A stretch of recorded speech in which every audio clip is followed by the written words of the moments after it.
Mr. President, the responsibility to protect is a concept that was developed by Western think tanks to rebrand the well-known humanitarian intervention and legitimize interference in the internal affairs of states under a new veneer. When this concept began to be insistently advanced by a group of countries, the international community made significant adjustments to its understanding, including criteria for when it can be invoked, references to the role of the UN Security Council, and the need to provide states with and support. Moreover, the need for further discussion of its content was established. However, those states didn't wait for that discussion or take into account the criteria that were agreed upon. They decided to apply it in practice just as they had conceived of it, for the purposes of destroying the statehood of a country that had found their disfavour, Libya. It's noteworthy that the focus of the latest report of the Secretary-General on the subject of responsibility to protect is sustainable development. Last year, it was children and youth. We are seeing attempts to whitewash the reputation of R2P at the expense of tying it to subjects that are popular in the UN. When it comes to sustainable development, such a link looks particularly absurd. The events of 2011 in Libya clearly demonstrated that R2P is not a charity, and the states that apply it are certainly no Mother Teresa. We also have to recall the role of several international institutions in the Libya tragedy. We recall how the International Criminal Court, in carrying out the political order of their Western patrons in the space of literally 3 days, fabricated charges and issued an arrest warrant for Muammar Gaddafi. The argument that the Libyan leader was allegedly planning atrocities was put about left, right and centre by the propaganda, Western media and social networks. The critical mass of lies that's accumulated was then used to describe the actions of NATO as R2P, actions that constituted military aggression against a sovereign country. Even if such crude fakes authored by the ICC and attributed to Muammar Gaddafi had turned out to be true, they would have paled against the actual atrocities, what was done by the US-led NATO coalition in Libya. A once flourishing country was quite literally bombed back to the Stone Age by the collective West, together with its population, and the consequences of that was a long and brutal civil war which continues to this day. How many Libyan civilians have died during that civil war, and how many have died at sea trying to escape the country that NATO destroyed?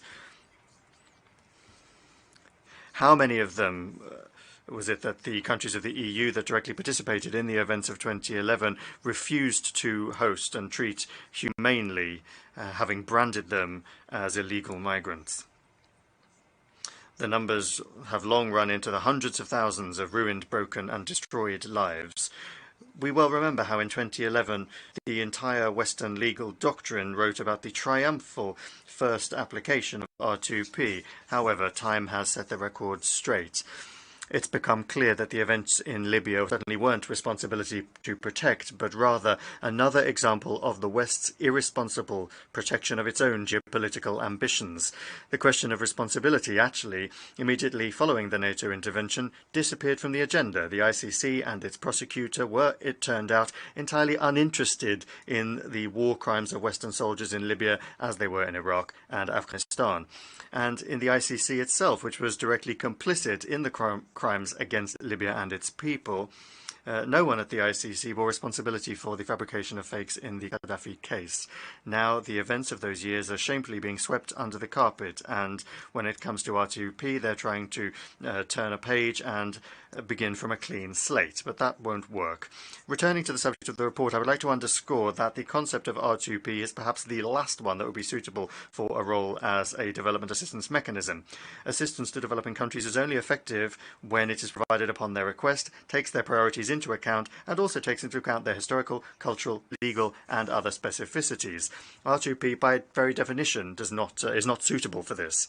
This concept is a tool for imposing someone else's will. Under the pretext of adhering to R2P, states will have Western approaches and solutions dictated upon them, which not only don't take into account their desires and priorities, but also directly contradict local cultural, religious, and norms. A good illustration of this is the aggressive imposition by the West of neoliberal values.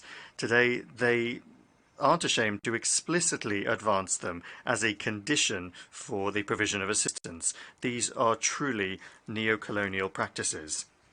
In that connection, concerned with the zeal with which specialist officers of the UN Secretariat are signing on to this process.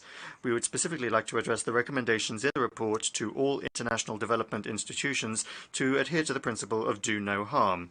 That involves refusing to allocate funds if doing so would increase the likelihood of the commission of the most dangerous crimes covered by R2P. That is to say, we're not talking about crimes as such, but rather some sort of likelihood. And this gives rise to a reasonable question of who, on what basis, and according to what criteria is going to evaluate that likelihood.